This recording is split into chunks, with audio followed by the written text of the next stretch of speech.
Hey everybody, I'm Ryan, and I'm here to create something delicious. This is Far East Fusion, the show where I combine one of my favorite Chinese dishes with a popular Western dish.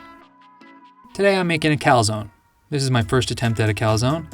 I'll be stuffing it with one of, if not the most popular Sichuan dish, kung pao chicken. I believe it's George Costanza's favorite Chinese dish. George likes his spicy chicken. I've had many versions of kung pao chicken, but my favorite by far is the version they make in Sichuan, the authentic version.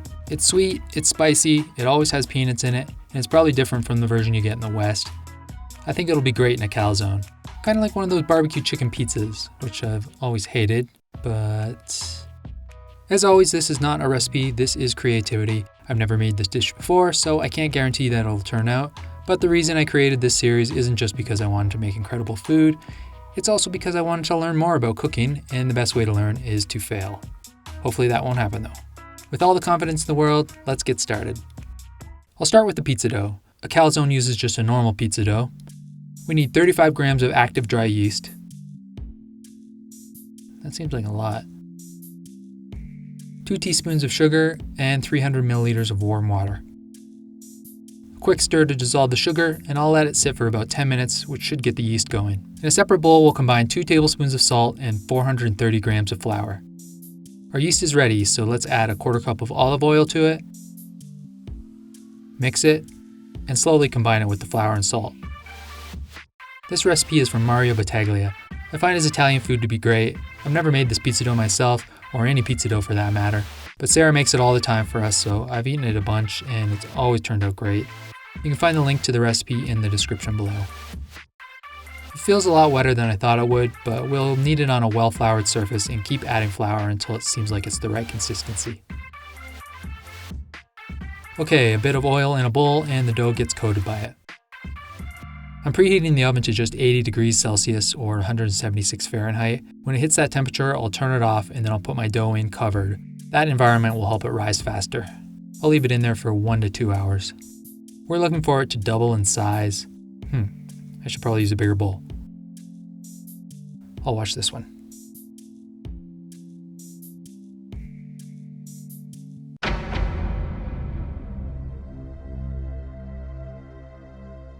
Okay, while the dough is rising, I'm going to chop this chicken up into bite-sized pieces. I'm using thigh, but breast would work too. Thigh has more flavor, breast has less fat.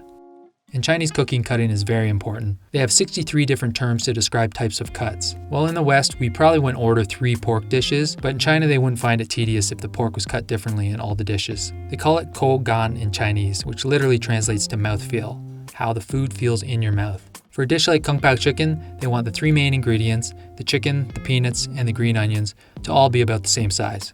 So I'm going to try and cut this chicken up to the size of a peanut.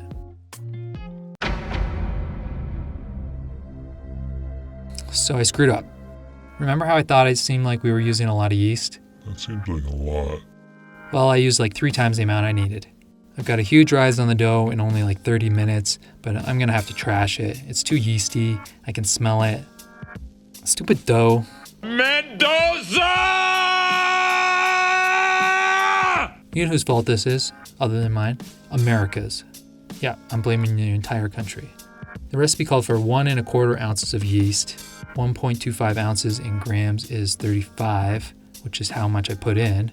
But ounces aren't just a unit of weight, they're also a unit of volume. This is really stupid. Why do you have 2 forms of measurement called the same thing? What's wrong with the metric system?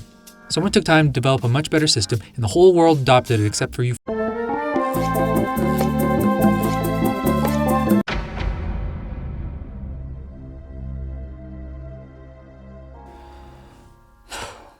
All right, let's start again. So 1.25 fluid ounces, but this isn't a fluid, so it doesn't matter. I don't have any dry active yeast left, so I've got to use fresh yeast now. It's different, so I'm going to have to adjust. If you're using fresh yeast, you need about 2.5 times more than what you'd use if you had dry active yeast. Okay, sugar in, water in, quick mix, and I'll let that sit for a while. Combine the yeast with oil and slowly mix it in with the flour and salt. This was supposed to be for lunch, but that's not going to happen now, so Sarah's cooking up some dumplings over here. This dough is quite wet and I'm running out of flour. I guess that'll do. Oil in a bowl, a quick bite of dumpling, and a quick cleanup of my face. We'll let that dough rest until it doubles in size, which will likely take longer than it would have with the dry active yeast. Let's get back to our kung pao chicken. I'm going to marinate the chicken in 1 tablespoon of soy sauce, a half tablespoon of Shaoxing wine, and a mixture of cornstarch and water. I'll go 2 tablespoons of cornstarch mixed with just a splash of water. Mix it, and I'll add just half of this to my chicken mix. This will sort of coat the chicken in a batter. The other half we'll reserve for later. Okay, let's prep our aromatics. 3 or 4 cloves of sliced garlic, around 2 inches of sliced ginger, 3 green onions cut into the same size chunks that we cut our chicken into, the size of peanuts.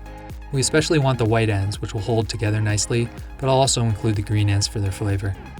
This recipe, which I got from a really simple but great Chinese cooking channel on YouTube called Taste Show, the link is in the description. It calls for a half cup of chopped up dried chilies, but these chilies are spicier than the ones I'd get in Sichuan, so I'm going to use less, but I'm also going to substitute some of them with another spicy source, because I don't want to be gnawing on dried chilies in my calzone. Normally the chilies in kung pao chicken aren't really eaten, they're just used to get the flavors from and you kind of eat around them. We can't do that in a calzone though. You don't necessarily want the seeds, but you don't have to spend too much time picking them out. Here's a trick: after you chop them, use your knife to lift them up and drop them. Most of the seeds will fall out and it'll be easy to separate them. To make up for cutting back on dried chilies, I'll add a chopped up pickled chili. I pickled these myself. They're apparently really spicy. Sarah freaked out a bit after eating one, so I'll just put 1 small one in. You can set that stuff aside and let's make the sauce. In a bowl, combine 1 tablespoon of sugar, 1 tablespoon of dark vinegar, 1 tablespoon of Shaoxing wine, 1 tablespoon of soy sauce, and about 2 tablespoons of chicken broth. In China, they'll often just add some stock powder, but I've pre-mixed a bit here with water. Almost ready to cook it, but we need to fry up our peanuts first. The recipe calls for 55 grams of roasted unsalted peanuts, but mine aren't roasted, so I'm going to fry them up in some oil. I'm basically deep frying these. They'll take about 5 minutes. And now I'll drain them, make a big mess, and keep a few tablespoons of oil in the wok to cook the kung pao in. A little bit more. Alright, we're going to start with some Sichuan peppercorns. Normally you'd put about a tablespoon of whole peppercorns, but I'm adding just a bit, and I've ground up the rest into a powder, which I'll add later. This is just so I'm not crunching down on whole peppercorns while I'm eating my calzone. The dried chilies go in with them, and I'll fry that up until it's nice and fragrant. This is our Sichuan flavors, our mala or numbing spicy in English. Now in goes the chicken, and we'll cook it until it's about 80% done. This normally wouldn't take very long, but my hot plate isn't very good, so I'll be cooking this for probably 5 to 10 minutes. Okay, this is looking good, so let's add our aromatics. Ginger, garlic, green onions, the pickled chili, and the ground up Sichuan peppercorn. Stir fry that for a minute or so, and then we'll add our sauce. We don't want this too liquidy or it'll leak out of our calzone, so we could let it cook down, but to get it nice and gooey, I'll add some cornstarch slurry. Finally, we'll add the peanuts, give it a good mix, and that is looking great. In China, this would probably be more oily, but we don't want that in our calzone. This consistency is perfect, so I'm going to take it off the heat and set it aside until our dough is ready to go.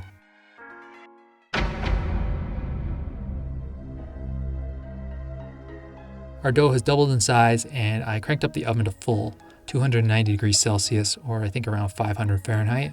Let's flour our work surface. I'm going to use some cornmeal because I like the texture and the flavor it adds, but I can see this dough needs more flour as well. Unfortunately, I'm out of white flour after screwing up the first batch, but I do have some whole wheat flour, so I'll use that instead.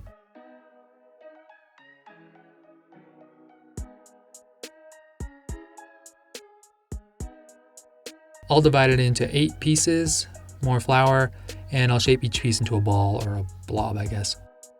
Then cover it and let it sit for 15 minutes.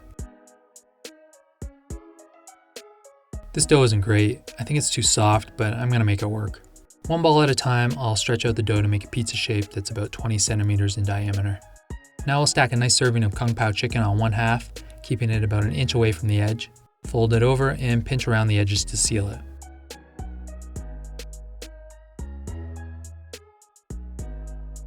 And it's ready to go in the oven. Wait, I'm going to make a couple small slits on the top. This will allow the steam to escape so it doesn't burst open. Let's also paint it lightly with some water and then sprinkle some sesame seeds on it. Okay, now into the oven for 10 to 12 minutes. Okay, gotta get that out. Okay, I burnt it a bit. Other than that, it looks pretty good. I'm gonna let it cool and go ahead and make a couple more. This time, let's add some mozzarella to it.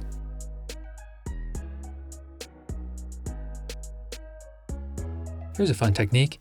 I'll use the back of the pizza cutter to stamp out a seam, and then I'll cut along the seam to make it look real pretty. Now the scary part, transferring it to the baking tray. Success! Let's do up another. And my camera battery ran out. Okay, I've got 3 pretty good looking calzones here. The first one would be great, but I burnt it. I cooked the other 2 for only about 10 minutes and they look better, but I think I'll raise the rack so it's a little further away from the element. Let's cut them open. That looks pretty tasty.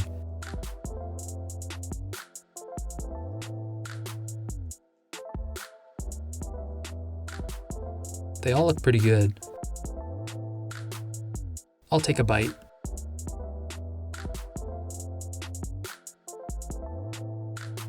I mean, the dough could be better, but it's really delicious. The combo totally works. I'm tasting all the things I love about kung pao chicken. I'm getting the heat and the numbing peppercorn, and they're well balanced. The peanuts don't seem out of place at all, despite some people calling me mad for putting peanuts in a calzone. I'm gonna give one to Sarah. She's been waiting patiently since, well, for like 5 hours. There you go. Are you hungry? Let me know how it is. No?